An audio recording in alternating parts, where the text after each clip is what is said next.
Buenas imparables, soy el pastor Brian Chalá y es una alegría que seas parte de esta comunidad. Hoy nos encontraremos con Dios en Números, capítulo 22 al 24, para seguir creciendo nuestra relación con Él. Recuerda estudiar estos capítulos antes de escuchar el episodio. Este no busca reemplazar tu estudio personal, sino motivarte y enriquecerlo. Con eso dicho, ahora sí, conversemos. ¿Qué verdad aprendemos sobre cómo es Dios y su dirección para nuestra vida?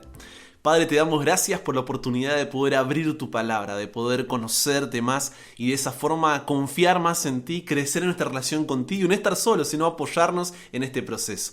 Que tu Espíritu Santo nos pueda guiar en el estudio de hoy y que pueda ser de bendición para nuestras vidas. En el nombre de Jesús oramos. Amén.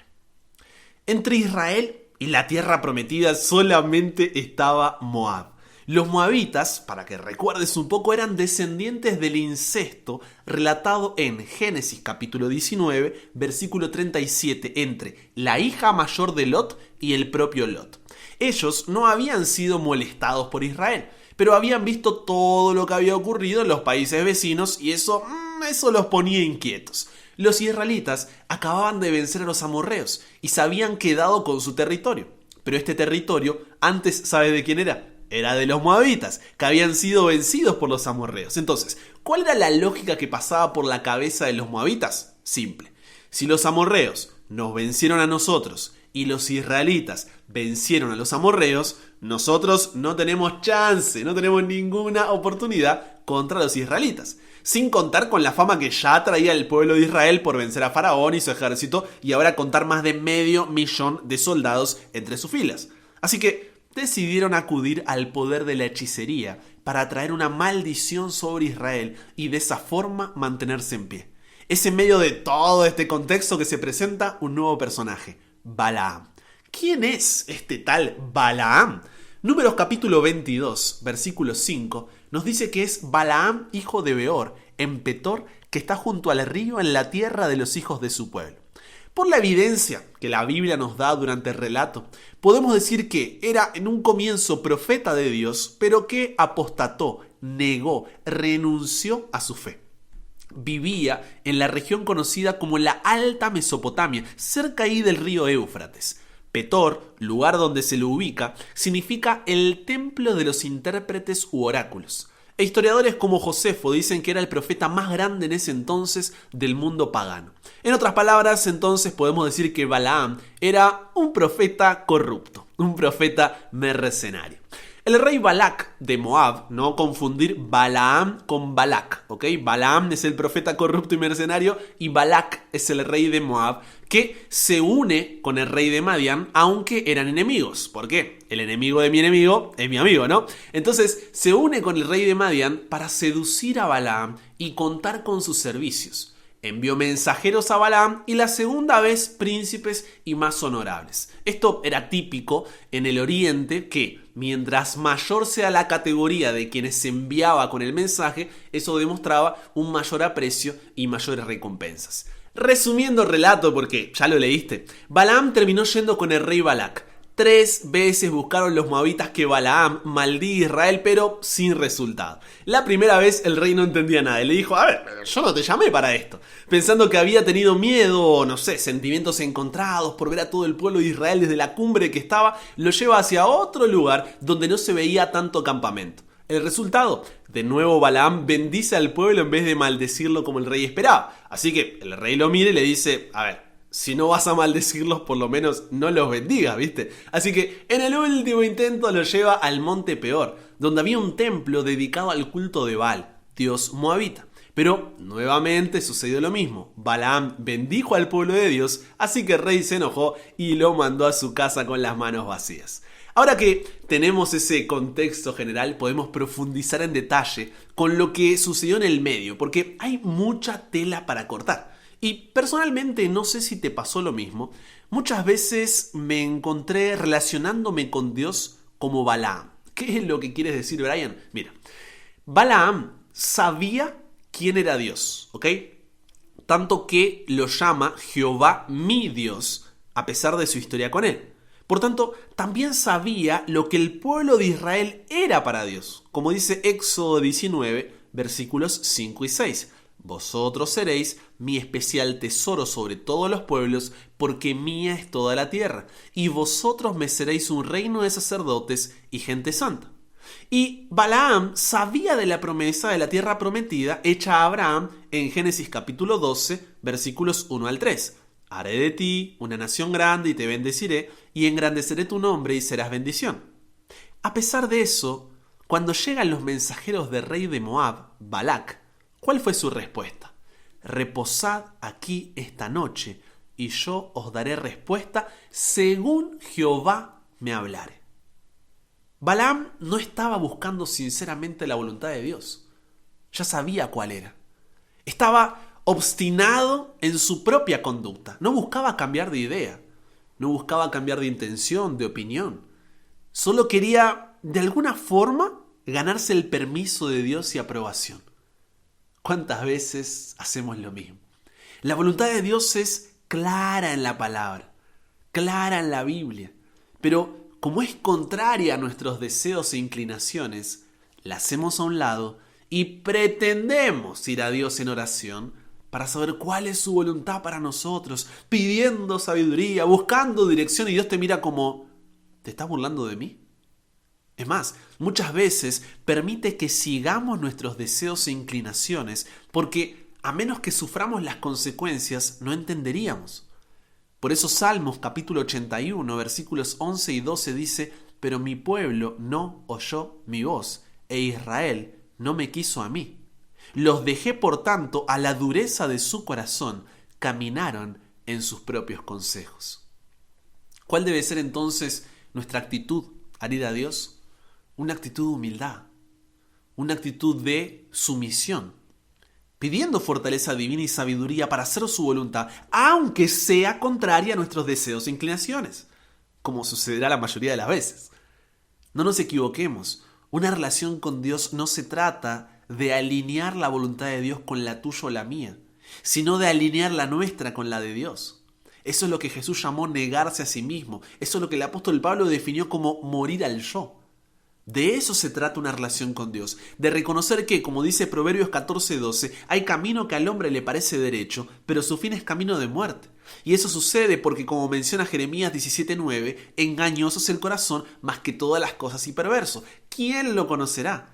Y esa es nuestra condición, porque como señala Isaías 59:2, nuestras iniquidades han hecho división entre nosotros y nuestro Dios, y nuestros pecados han hecho ocultar de nosotros su rostro para no oír.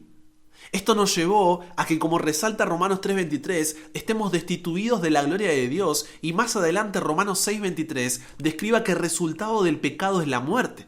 Porque como marca Efesios 2:3, la ira como respuesta de Dios al pecado debido a su santidad es lo que merecemos. Y esto nos incomoda, nos inquieta, nos frustra. ¿Por qué? Porque nuestro orgullo, arrogancia y soberbia gritan desesperados porque pierden el control. Queremos decidir por nuestra cuenta qué es bueno y qué es malo. Queremos crear nuestras propias alternativas, hacer nuestro propio diagnóstico, establecer nuestras propias reglas. Nadie nos va a decir cómo vivir. No necesitamos de nadie, pensamos. No queremos que nadie nos diga qué hacer. Queremos ser Dios. ¿Eso es lo que quería Lucifer en el cielo? Eso es lo que queremos nosotros hoy. Queremos ser dueños de nuestro propio destino, capitanes de nuestra alma. Sencillamente no existe tal cosa como un buscador de Dios automotivado. Salmos 10:4 dice que el malo por su orgullo no busca a Dios. No hay Dios en ninguno de sus pensamientos. El separarnos de Dios y haber tomado el control de nuestras propias vidas ha infectado cada aspecto de nuestro carácter, mente, voluntad, pasiones, carne, sentimientos y motivos. Entonces no hay nada que hagamos que nos permita reconciliarnos con Dios, restaurar nuestra relación con Él y volver a como todo era antes del pecado en Génesis 1 y 2. Isaías 64:6 dice que todos nosotros somos como suciedad y nuestra justicia es como trapo de inmundicia, porque hasta lo mejor que hagamos está mezclado con egoísmo, hipocresía, orgullo, el deseo de que otros nos alaben y un sinfín de motivos. Pero el amor de Dios expresado en su gracia y misericordia es tan grande que de tal manera amó al mundo que ha dado su Hijo unigénito para que todo aquel que en él cree no se pierda mas tenga vida eterna, dice Juan 3:16. Romanos 5, 9 al 11 lo explica diciendo: pues mucho más, estando ya justificados en su sangre, por él seremos salvos de la ira. Porque si siendo enemigos fuimos reconciliados con Dios por la muerte de su Hijo, mucho más, estando reconciliados, seremos salvos por su vida. Y no solo esto, sino que también nos gloriamos en Dios por el Señor nuestro Jesucristo, por quien hemos recibido ahora la reconciliación. Entonces, como menciona más adelante Romanos 8:1, ninguna condenación hay para los que están en Cristo Jesús. Es cuando comprendemos esa verdad del Evangelio que, como dice 2 Corintios 5:14, el amor de Cristo nos constriñe. ¿Qué es constreñir? Constreñir es la causa de que alguien actúe en contra de su voluntad. ¿Por qué actuaríamos en contra de nuestra voluntad? Por lo que resalta 1 Juan 4:19. Nosotros lo amamos a Él porque Él nos amó primero.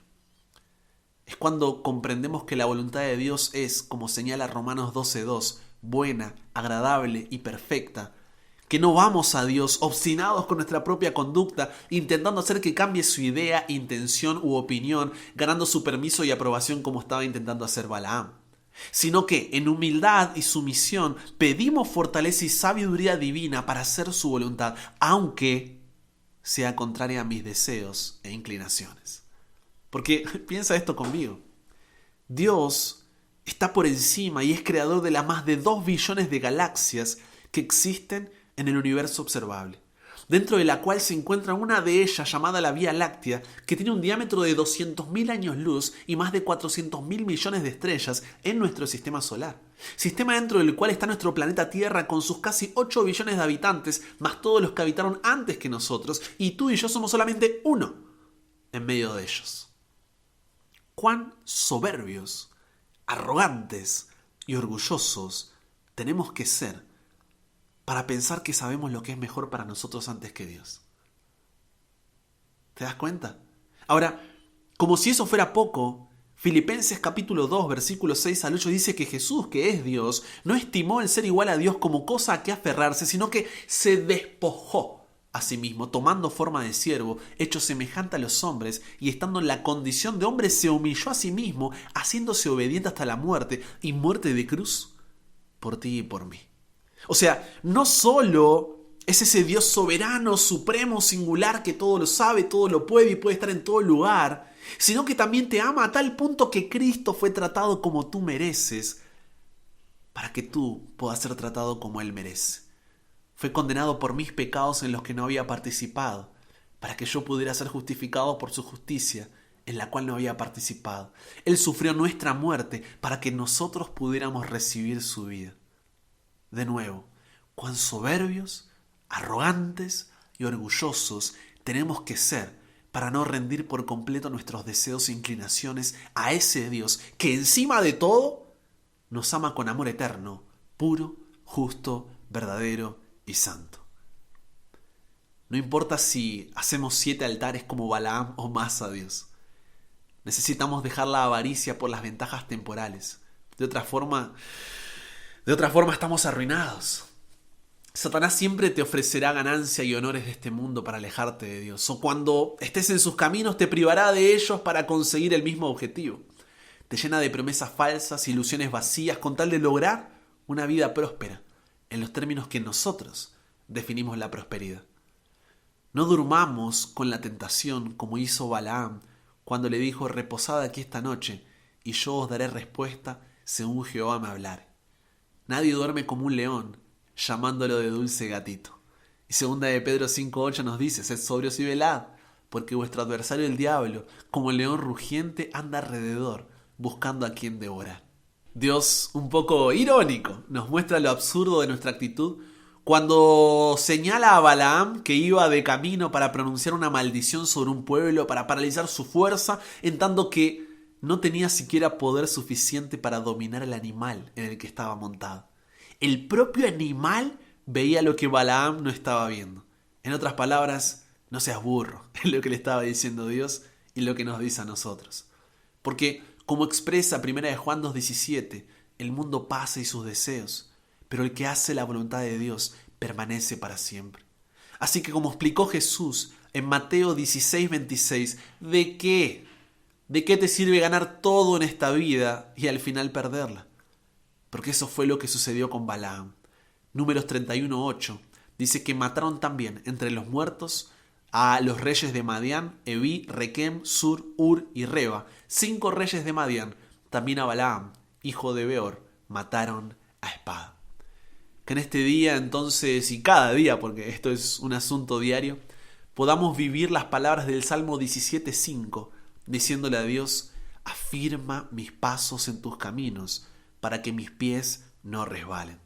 Porque como dice el Salmo capítulo 1, versículos 1 al 3, Dios bendice a quienes no siguen malos consejos, ni andan en malas compañías, ni se juntan con los que se burlan de Dios. Dios bendice a quienes aman su palabra y alegres la estudian día y noche. Son como árboles sembrados junto a los arroyos. Llegado el momento, dan mucho fruto y no se marchitan sus hojas. Todo lo que hacen les sale bien. ¿Por qué? Porque sus tesoros no están en el reino de este mundo, sino en el reino de los cielos, donde ni la polilla ni el orín corrompen, y donde ladrones no minan ni hurtan. Querido Dios, gracias por este momento que hemos tenido para reflexionar en tu palabra. Muchas veces somos como Balaam, dormimos con la tentación. Intentamos cambiar tu opinión, intentando ajustarla a nuestra propia idea, buscando que tú apruebes lo que nosotros queremos en lugar de nosotros buscar lo que tú apruebas. Padre, si en este momento estábamos pensando en tomar una decisión o estamos tomando una decisión que sabemos que es contraria a tu palabra y aún así buscamos tu dirección o buscamos avanzar aún sabiendo que no es correcto, que el ejemplo de Balaam realmente nos muestre el mensaje que quieres darnos hoy. Un mensaje en donde tú nos muestras que tu palabra permanece para siempre y que tu voluntad es buena, agradable y perfecta. Eso será difícil de aceptar porque en la mayoría de las veces será contraria a nuestras inclinaciones y deseos, pero que al descubrir el amor que tú demostraste en la cruz del Calvario por nosotros, podamos tener la seguridad de que tú quieres lo mejor para nosotros, que tú quieres lo mejor para nuestras vidas y que si tenemos la humildad suficiente para dejar de lado ese orgullo, arrogancia y soberbia que nos hacen pensar que sabemos más o mejor que tú, realmente empezaremos a vivir la vida para la cual tú nos llamaste y podremos así crecer nuestra relación contigo. Cámbianos, renuévanos, transfórmanos, somos tuyos. En el nombre de Jesús oramos. Amén. Y con eso llegamos al final. Comparte con otros lo que aprendiste hoy. Súmate a la comunidad en WhatsApp totalmente gratis si todavía no lo has hecho, para recibir una notificación en tu celular cada mañana, escuchar los episodios sin conexión, tener material extra, hacer tus preguntas, acceder a contenido exclusivo y te espero en el siguiente para que nunca pares de aprender y nunca pares de crecer. ¿Por qué? Porque hasta el cielo no paramos.